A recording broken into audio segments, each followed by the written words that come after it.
sentar. Hoje pela manhã cometi um equívoco e gostaria de me retratar, porque um bom carioca me abordou ali no saguão da igreja para me fazer saber que Jacarepaguá não é uma cidade do estado do Rio de Janeiro. Jacarepaguá é um bairro da cidade do Rio de Janeiro. Então estou me retratando, mas eu perguntei, e este bairro como que é? Pela descrição que ele fez, realmente não dá para chamar o bairro de cidade. Então o bairro Jacarepaguá não é um bairro, e sim, não é uma cidade, e sim um bairro. Que coisa, viu? Eu não conheço o estado do Rio de Janeiro, a cidade do Rio de Janeiro. Estive somente uma vez em Niterói. Não que tenha alguma coisa contra, mas ainda não surgiu uma oportunidade para voltar à cidade do Rio de Janeiro. Por isso que, às vezes, a gente se confunde. Pois bem, o texto que vai servir de base para a mensagem desta noite se encontra no Evangelho de João, capítulo 3, versículo 16. É um texto conhecidíssimo e usado para nós mostrarmos às pessoas o amor que Deus tem por nós. Por favor, nos coloquemos em pé para fazermos a recitação deste texto. Evangelho de João, capítulo 3, versículo 16.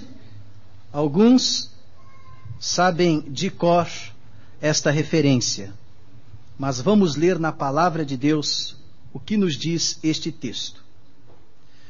Nos diz o seguinte: porque Deus amou o mundo de tal maneira que deu o seu Filho unigênito, para que todo aquele que nele crê não pereça, mas tenha a vida eterna.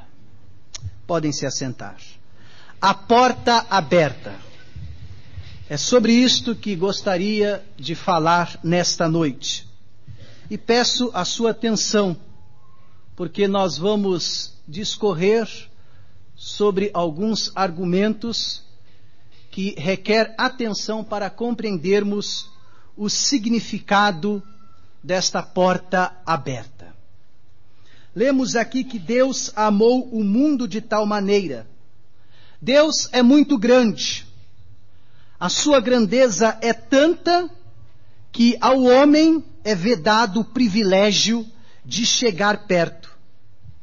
Em 1 Timóteo, capítulo 6, versículo 16, lemos que é impossível ao homem vê-lo, visto que ele habita numa luz inacessível.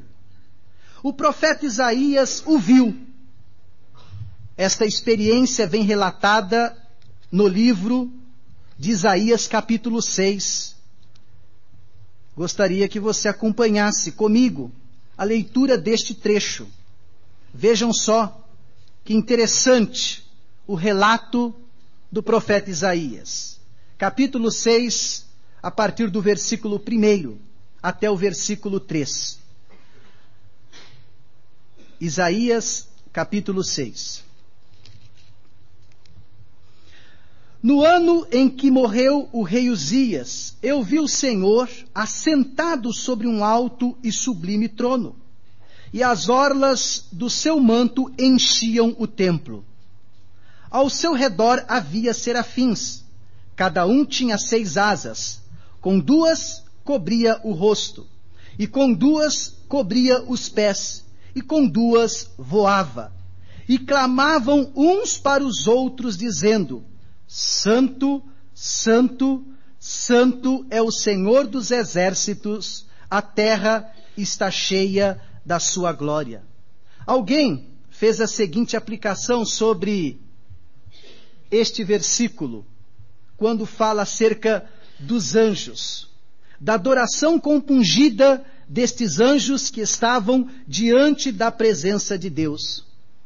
Ele fez a seguinte aplicação: as duas asas com as quais voavam revelam a natureza angelical, visto que os anjos estão no céu e não estão sujeitos à gravidade.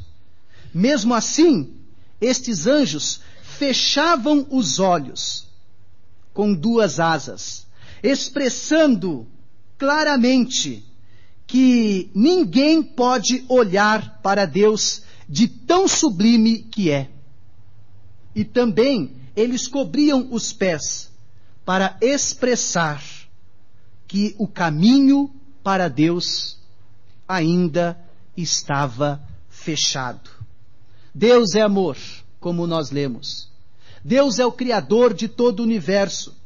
Deus é o Criador da máquina humana, com as suas válvulas, com as suas glândulas, com as suas veias e artérias.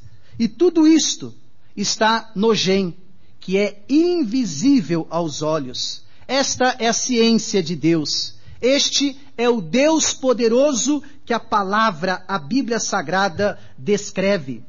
Mas apesar de Deus ser tão grande, tão sublime e tão elevado ao ponto de que nem os anjos ousam olhá-lo, Deus ama o ser humano. Deus ama você e se importa com você.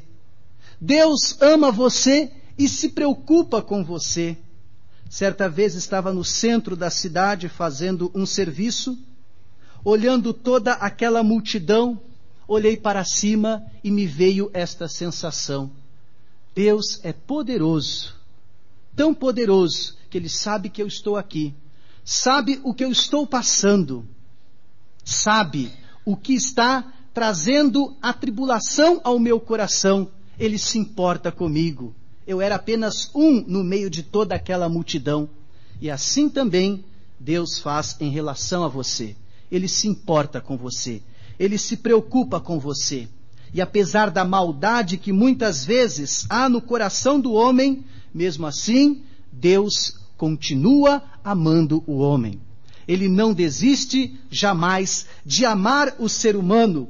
E o seu amor é tão grande e tão poderoso que é capaz de transformar as nossas vidas, que é capaz de libertar o homem de seus pecados, das maldades e também do mal que muitas vezes nós praticamos.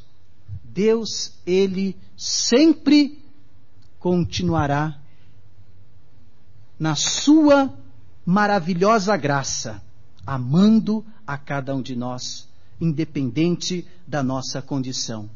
E sabe, meus queridos irmãos e amigos, é impossível que alguém permaneça o mesmo depois de experimentar o amor de Deus. É impossível que alguém continue no mesmo caminho ao experimentar o amor de Deus, ao ser tocado por este amor poderoso. As nossas atitudes mudam, os nossos pensamentos também, as nossas ações, elas são transformadas. Então, permita que o amor de Deus toque hoje a sua vida e você vai ser transformado. Nós vamos ter pensamentos diferentes, atitudes diferentes em relação ao próprio Deus e também em relação às pessoas que nos cercam. Haverá mais tato nas nossas relações. Ontem pregava num casamento e dizia isto para os noivos: os seus corações, sempre abertos para o amor de Deus, vai proporcionar delicadeza no trato. Este amor nos transforma, este amor nos faz agir desta maneira, este amor também nos traz educação, faz com que nós sejamos homens e mulheres mais educados, faz também com que venhamos respeitar o nosso semelhante, nos faz agir com honestidade e também com integridade. Este amor tem poder para fazer isto no coração do homem. Mas como entender este texto? Porque Deus amou o mundo de tal maneira. Como entender o amor de Deus? Procurem acompanhar comigo o seguinte pensamento. A história da humanidade se dividiu em 2 períodos. O primeiro período foi o período em que não havia salvação. E o segundo período é o período em que há salvação.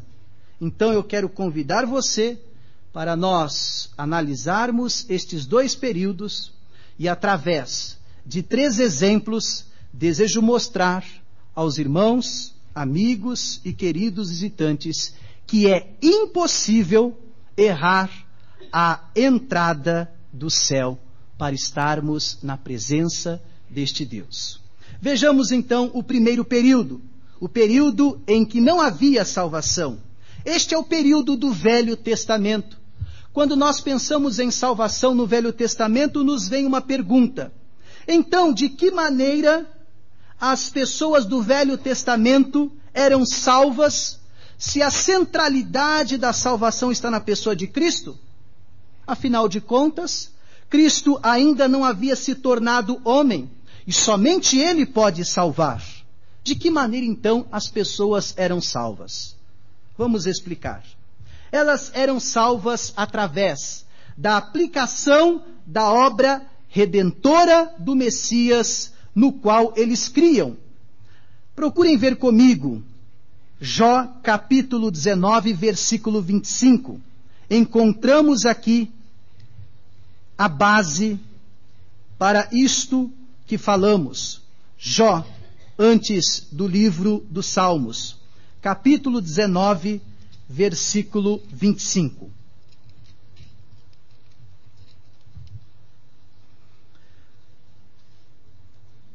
Jó dizendo, naquele período em que não havia salvação pela graça, pois eu sei que o meu Redentor vive e que por fim se levantará sobre a terra. Em Apocalipse capítulo 13, versículo 8, lemos a seguinte declaração: o Cordeiro que foi morto desde a fundação do mundo. A morte de Cristo já estava declarada como ocorrida antes que tudo passasse a existir. Então, a ausência do fato histórico da morte de Cristo não anula, melhor dizendo, de forma alguma o seu valor e o seu significado para os crentes da época do Antigo Testamento. É interessante que aquelas pessoas, então, no Antigo Testamento, elas também eram justificadas pela fé em Cristo, ao crerem nos símbolos que apontavam para a morte de Cristo Jesus. Desta maneira, elas eram perdoadas. Desta maneira, elas eram salvas, porque elas criam nas promessas que simbolizavam a morte de Cristo. Elas criam na promessa simbolizada no sistema sacrificial. O Novo Testamento nos dá claras indicações sobre esta verdade. Aqueles animais que eram sacrificados representavam o sacrifício de Jesus Cristo. Quando elas criam naquilo, elas estavam sendo justificadas e salvas por Cristo Jesus, porque este fato histórico não anula a fé que elas depositavam nisto. Era desta maneira que as pessoas eram salvas em um período que não havia ainda salvação pela graça. Elas criam na palavra de Deus, que Deus haveria de providenciar no porvir um sacrifício. E pela fé elas se firmaram nisto. Foi a fé em Cristo Jesus que salvou também as pessoas do Antigo Testamento. Eu dei esta explicação para argumentar o seguinte: no período do Velho Testamento, havia chance para a pessoa ser salva, porém com muita dificuldade. As pessoas, elas tinham oportunidade, mas a dificuldade era muito grande. Tanto é que nós podemos verificar o seguinte: quando Jesus Cristo nasceu, a Bíblia diz que os anjos cantaram no céu. Por quê? Os anjos cantaram porque a porta se abriu. A porta estava fechada, mas quando Jesus veio a este mundo, a porta se abriu.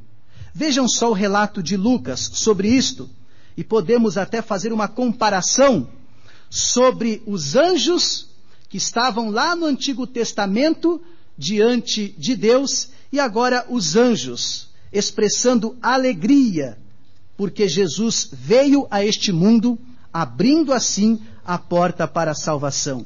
Lucas capítulo 2, melhor dizendo, a partir do versículo 8. Procurem acompanhar comigo a leitura deste trecho. Lucas capítulo 2, dos versículos 8 ao 14. Ora, havia naquela mesma região pastores que estavam no campo e guardavam durante as vigílias da noite o seu rebanho. E um anjo do Senhor apareceu-lhes, e a glória do Senhor os cercou de resplendor, pelo que se encheram de grande temor. O anjo, porém, lhes disse: não temais, porquanto vos trago novas de grande alegria, que o será para todo o povo. É que vos nasceu hoje na cidade de Davi o Salvador, que é Cristo Senhor. E isto vos será por sinal: achareis um menino envolto em faixas e deitado em uma manjedoura. Então, de repente, apareceu junto ao anjo grande multidão da milícia celestial, louvando a Deus e dizendo: glória a Deus nas maiores alturas e paz na terra entre os homens de boa vontade. Agora aqui eles manifestam alegria, enquanto lá, na descrição de Isaías, eles mantinham aquele ar de seriedade, porque a porta estava fechada.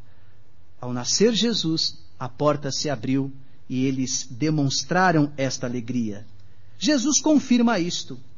Em João capítulo 10, versículo 9, Jesus diz: eu sou a porta. Se alguém entrar por mim, será salvo. Entrará e sairá e achará pastagens. Antes, a porta estava fechada. Agora que Cristo havia se tornado homem, a porta se abriu. O que eu quero dizer com isto é que o amor de Deus é tão grande, é tão sublime, que as pessoas que buscaram a Deus quando a porta ainda estava fechada foram recebidas, muito mais agora. Quero mostrar isso com os exemplos que eu prometi. Pessoas que buscaram a Deus em um período em que a porta estava fechada foram recebidas por causa deste amor tão sublime do nosso Deus. Primeiro exemplo é o exemplo de Ruth. A ira de Deus estava sobre a humanidade. Em Deuteronômio 23:3 diz o seguinte: se quiserem acompanhar comigo e constatar esta verdade, localize o texto de Deuteronômio 23:3. Diz o seguinte, este texto: nenhum amonita ou moabita entrará na Assembleia do Senhor, nem ainda a sua 10ª geração entrará na Assembleia do Senhor eternamente. Este texto mostra que estes povos estavam sob uma maldição eterna. Eles não podiam entrar na congregação de Deus eternamente. Porém, uma israelita foi para Moabe. Ela se chamava Noemi. Noemi teve 2 filhos, Malom e Quilion. Um deles se casou com uma moabita. Esta mulher era amaldiçoada, conforme nós lemos em Deuteronômio. Era uma mulher juramentada para não entrar na congregação de Deus. Ela não podia fazer parte do povo de Israel. Aconteceu uma tragédia na vida de Noemi. Morreram os filhos. Ela então chamou as suas noras e dispensou-as, dizendo que voltassem para a sua nação, porque ela não teria mais nada para oferecer às suas noras. Porém, Ruth, que havia conhecido o Deus de Abraão através do testemunho de Noemi, disse com bastante fervor no seu coração que ela não faria isto. Ela estaria ao lado de sua sogra, porque agora o Deus da sua sogra seria o seu Deus. O Deus da sua sogra haveria de agir na sua vida. Que declaração maravilhosa! Vamos ler esta declaração, Ruth, capítulo 1, versículos 16 e 17. Vejam só o que Ruth respondeu.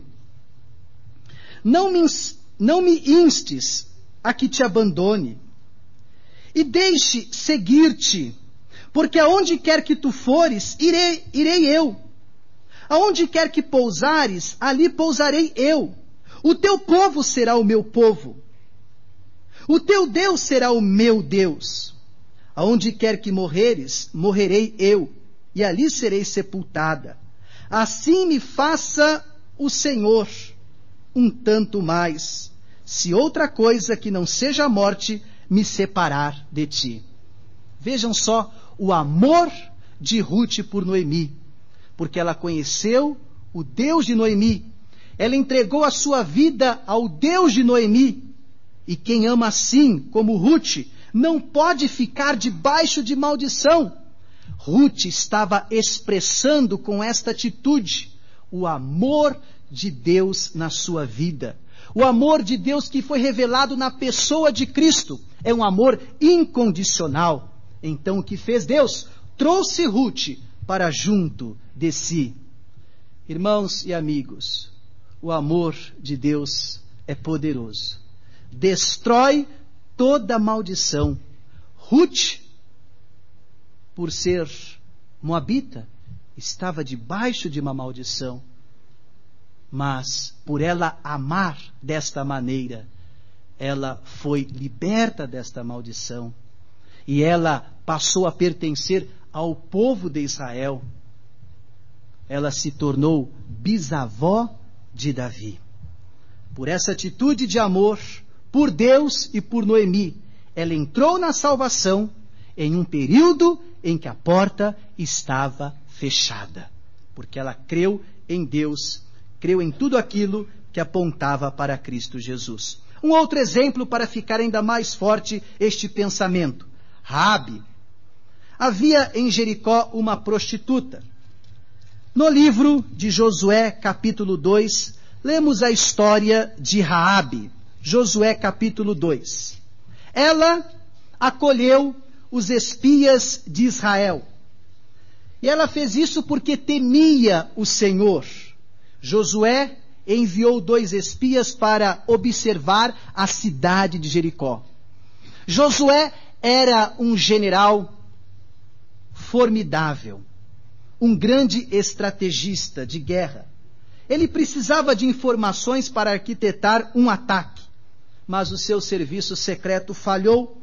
Os espias foram descobertos e denunciados. Então Raabe os escondeu em sua casa. E ela fez isto porque teve temor a Deus e tomou atitudes convenientes a este temor. E o que aconteceu? Deus a libertou da destruição. Procurem acompanhar comigo a sequência desta história em Josué capítulo 2, a partir do versículo 10. Raabe falando para os espias: porque temos ouvido que o Senhor secou as águas do Mar Vermelho diante de vós, quando saístes do Egito, e também que fizestes aos 2 reis dos amorreus. Versículo 11. Quando ouvimos isto, derreteram-se os nossos corações, e ninguém mais há ânimo algum por causa da vossa presença, porque o Senhor vosso Deus é Deus em cima no céu e embaixo na terra. Agora, pois, peço-vos, jurai-me pelo Senhor que, como usei de bondade para convosco, vós também usareis de bondade para com a casa de meu pai, e dai-me um sinal seguro, de que conservareis em vida meu pai e minha mãe, como também meus irmãos e minhas irmãs, e com todos os que lhes pertencem, e de que livrareis da morte as nossas vidas. Então eles lhe responderam: a nossa vida responderá pela vossa, se não denunciardes este nosso negócio. E quando o Senhor nos entregar esta terra, usaremos para contigo de bondade e de fidelidade. Ela então os fez descer por uma corda pela janela, porquanto a sua casa estava sobre o muro da cidade, de sorte que morava sobre o muro. E disse-lhes: ide-vos ao monte, para que não vos encontrem os perseguidores, e escondei-vos lá 3 dias, até que eles voltem. Depois podereis tomar o vosso caminho. Disseram-lhe os homens: nós seremos inocentes no tocante a este juramento que nos fizeste jurar. Eis que quando nós entrarmos na terra, atarás este cordão de fio de escarlata à janela, pela qual nos fizestes descer, e recolherás em casa contigo teu pai, tua mãe, teus irmãos e toda a sua família. Qualquer que sair fora das portas da tua casa, o seu sangue cairá sobre a sua cabeça, e nós seremos inocentes. Mas qualquer que estiver contigo em casa, o seu sangue cairá sobre a nossa cabeça, se nele se puser a mão. Se, porém, tu denunciares este nosso negócio, seremos desobrigados do juramento que nos fizeste jurar. Ao que ela disse: conforme as vossas palavras, assim seja. Então os despediu, e eles se foram, e ela atou o cordão de escarlata à janela.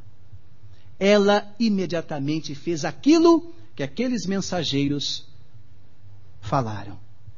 Esse texto mostra, de um modo muito claro, que seja qual for o pecado que o homem tenha, ou o grau de miséria espiritual em que ele estiver, se crer em Deus, acolhendo em seu coração a mensagem da salvação, será salvo. Aqueles mensageiros representavam a palavra de Deus. Eles estavam ali sob a direção de Deus. Eles disseram: se ela colocasse o cordão de escarlata à janela para que pudessem identificá-la, seria salva. E prontamente ela atendeu, dando testemunho da sua fé na palavra dos mensageiros. Aquele fio de escarlata simbolizava o sangue que Cristo verteu na cruz do Calvário. Ela creu naquilo e foi salva, ela e toda a sua casa. Em Josué capítulo 6, versículo 25, podemos constatar isto. Vejam só: assim Josué poupou a vida à prostituta Raabe, à família de seu pai, e a todos quantos lhe pertenciam. E ela ficou habitando no meio de Israel até o dia de hoje, porquanto escondera os mensageiros que Josué tinha enviado a espiar Jericó. Tudo isto aconteceu em um período em que a porta estava fechada. Ela foi salva neste período. O último exemplo: falamos de Ruth, falamos de Raabe, e agora vamos falar de Enoque. Quando Adão pecou, a terra e toda a sua descendência foram amaldiçoadas. Gênesis capítulo 3 nos fala a este respeito, nos versículos 17 a 19. Vejam só que interessante. E ao homem disse: porquanto deste ouvidos à voz de tua mulher, e comeste da árvore de que te ordenei, dizendo: não comerás dela, Maldita é a terra por tua causa. Em fadiga comerás dela todos os dias da tua vida. Ela te produzirá espinhos e abrolhos, e comerás das ervas do campo. Do suor do teu rosto comerás o teu pão, até que tornes a terra, porque dela foste tomado, porquanto és pó, e ao pó te tornarás. Esta maldição durou até o dilúvio anunciado pelo Senhor. Gênesis capítulo 5, versículo 29, diz o seguinte: a quem chamou Noé dizendo, este nos consolará acerca de nossas obras e do trabalho de nossas mãos, os quais provêm da terra que o Senhor amaldiçoou. Todos estavam condenados, a tal ponto que Deus ia trazer o dilúvio sobre a face da terra. A situação daquela época era gravíssima. Todos eram terríveis pecadores. Vejam só o que o próprio Senhor diz em Gênesis capítulo 6. Sucedeu quando os homens começaram a multiplicar-se sobre a terra, e lhes nasceram filhas, vieram os filhos de Deus.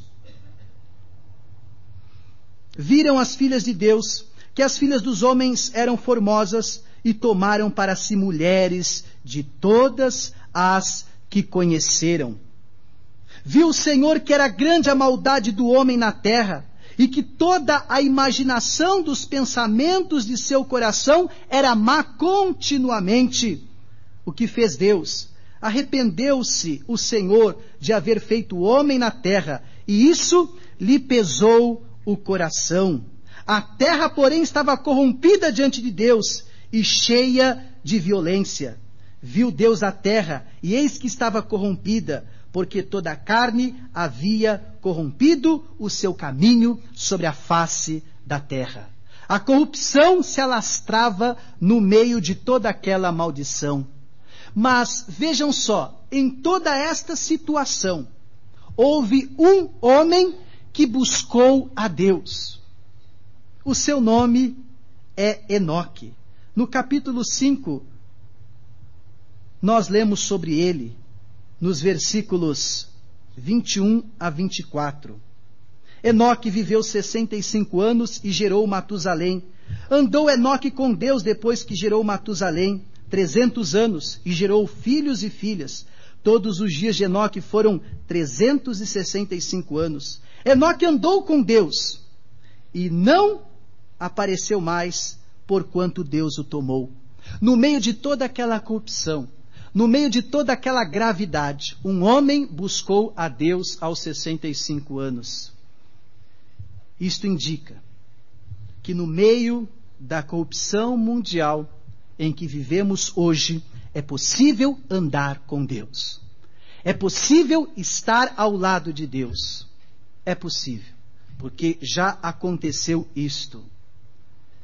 Pois naquele tempo em que a porta estava fechada, naquele tempo em que não havia o Espírito Santo atuando de maneira proeminente na salvação de indivíduos, como nós vemos no Novo Testamento, e também naquele tempo estava decretado o fim através do dilúvio, um homem buscou a Deus aos 65 anos. Agora isto é significativo, porque naquele tempo os homens viviam 800 anos, 900 anos, como Matusalém, que viveu 969 anos. Nós temos que levar isso em consideração. Nada na Bíblia está colocada sem sentido. Significa que Enoque levou muito pouco tempo para encontrar-se com Deus e andar com Ele. E permaneceu firme até o último dia da sua vida. Quem ama a Deus, como no caso de Enoque, como no caso de Raabe, como no caso de Ruth, busca viver com Deus. Procura a vontade de Deus para a sua vida e se submete a esta vontade. Nós citamos 3 casos de pessoas que encontraram a Deus no período em que a porta estava fechada. Vamos agora considerar o período de hoje. O segundo período, o período em que há salvação. Diante de tudo isto que foi considerado, hoje só não se salva quem não quer, porque a porta está aberta. Só não se salva quem realmente não deseja se salvar. Só não se salva quem realmente deseja continuar na sua vida longe de Deus, porque a porta está aberta. Quem não quer Jesus na sua vida está dizendo: eu amo a morte. Quem não quer Jesus na sua vida está na morte espiritual, está separado de Deus. Serão condenados não necessariamente por causa do pecado que herdamos de Adão, mas serão condenados porque estão rejeitando a Jesus, aquele que se disse: eu sou a porta, quem entrar por mim salvará, porque Jesus morreu para expiar o pecado da humanidade. Isto fica muito claro, porque naquele tempo não havia muita clareza, havia muita dificuldade, até mesmo para os homens permanecerem diante de Deus. Eles viram a promessa de longe, eles creram em símbolos que apontavam para a morte de Cristo. E eles buscaram a Deus e foram salvos. E hoje, que o Espírito Santo fala aos nossos corações, está ao seu lado, falando em seus ouvidos, para convencer você a tomar uma decisão em relação a Cristo, a entrar por esta porta. É muito mais fácil. Hoje temos a palavra de Deus que nos mostra claramente e que nos dá o suporte para não errarmos esta porta. Jesus Cristo é a porta. Não tem o que errar. Só não se salva quem realmente não quer. Mas eu vejo hoje algo acontecendo. Muitos até sinceramente temem vir a Deus, porque têm receio de sustentar sua decisão. Muitos têm receio de tomar uma decisão, porque duvidam que vão permanecer firmes. Não tenha medo disto. A Bíblia diz que hoje a porta está aberta. Podemos entrar por ela. Não há o que errar. Não há o que protelar. Não precisamos duvidar disto. Você tem todas as condições, tem toda a chance para entrar por esta porta e ser salvo. E Deus mesmo se incumbe de dirigi-lo e de aperfeiçoá-lo nas suas dificuldades e nas suas limitações. Leiam comigo Filipenses capítulo 1 e terão esta certeza. O próprio Deus se incumbe de dirigir as nossas vidas e de nos aperfeiçoar. Filipenses capítulo 1, versículo 6. Tendo por certo isto mesmo, que aquele que em vós começou a boa obra a aperfeiçoará até o dia de Cristo Jesus. Não está fácil? Não há o que errar. Por que temer? Por que duvidar? Por que protelar esta decisão tão importante se a porta está aberta? Considere isto. Vamos concluir esta palavra. Se o amor de Deus é tão sublime, se o amor de Deus é tão grande, tão glorioso, que se salvaram pessoas de todo tipo, em um tempo em que a porta estava fechada, hoje que Ele revelou o seu amor em Cristo Jesus, dizendo: eu quero salvar. É da vontade de Deus que todos se arrependam. Ele expressa esse desejo na pessoa de Cristo: eu quero salvar você. Você tem todas as chances. A porta está aberta. Você não veio nesta noite aqui por acaso. Parabéns, porque você escolheu um excelente lugar para estar. Mas algo o trouxe aqui para lhe mostrar que a porta está aberta, para que você possa entrar por ela. E conforme nós vimos, não importa onde você está, não importa a sua condição, não importa os seus feitos, Jesus o transformará se você entrar por esta porta. Jesus vai levantar você e vai firmar os seus passos. Sua vida será reorganizada. Ele tem poder para lhe dar todas as condições, de modo que você conseguirá superar todas as dificuldades. Vejam só, meus queridos irmãos e amigos, que facilidade. Jesus disse sim que no mundo nós teremos aflições.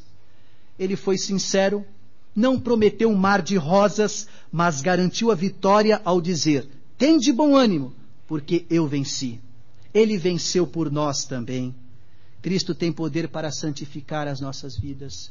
Cristo tem poder para aperfeiçoar as nossas vidas. Ele garante todas as condições para sermos vitoriosos. Ele também faz com que a gente venha prevalecer diante da tentação e diante daquilo que quer nos arrastar para longe de Deus. Como Deus facilita a entrada, se tão somente tivermos um pouquinho de disposição para dar um passo e entrar por esta porta. A Bíblia diz: eis aqui agora o tempo aceitável, eis aqui agora o dia da salvação. A Bíblia ainda diz: hoje, se ouvirdes a sua voz, não endureçais o vosso coração. Não há o que errar. A porta está aberta. Entre por ela hoje mesmo. Nós vamos orar neste instante. E logo em seguida, nós vamos cantar o hino 256.